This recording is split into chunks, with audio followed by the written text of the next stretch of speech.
Iya, selamat pagi teman-temanku semua. Kembali bersama saya Imadi Haryana.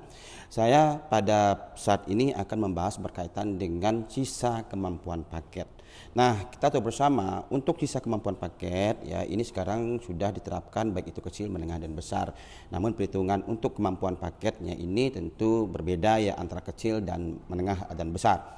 Nah, kalau kita kecil, misalnya kita bicara kecil tentu sudah clear ya, 5 KP ya. Jadi 5 KP adalah 5 kemampuan paket yang nantinya akan dikurangi P yaitu pekerjaan sedang dilaksanakan.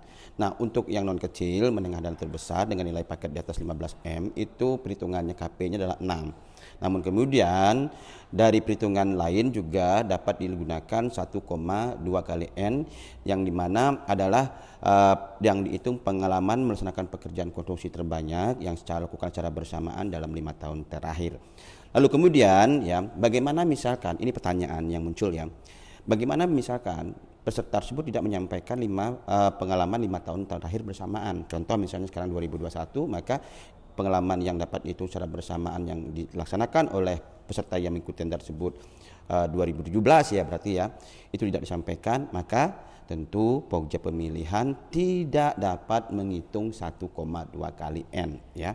Jadi cukup di 6 KP saja. Kenapa? Karena yang perlu kita ketahui bersama di dalam sistem gugur ini adalah karena kualifikasi kan sistem gugur tidak boleh post bidding, artinya Pokja atau peserta tidak boleh mengganti atau mengurangi isi dari dokumen pemilihan ataupun dokumen penawaran.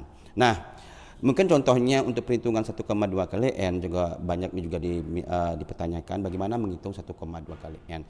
Contohnya misalkan 2017, 2018, 2019, 2020, 2021 ya.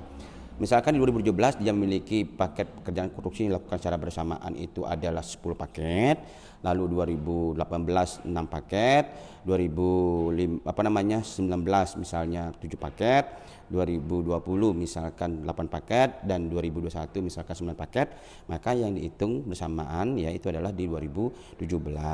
Sehingga kalau itu memang muncul ya disampaikan ke dalam pemisian kualifikasi atau peserta kualifikasi lainnya, maka perhitungannya 1,2 kali 10 adalah 12 paket. Jadi pada tahun 2022 si pelaku usaha non kecil ini dapat melaksanakan pekerjaan adalah 12 paket pekerjaan.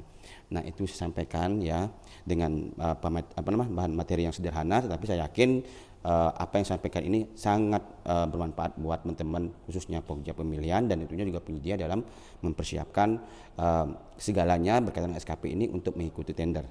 Salam pengadaan.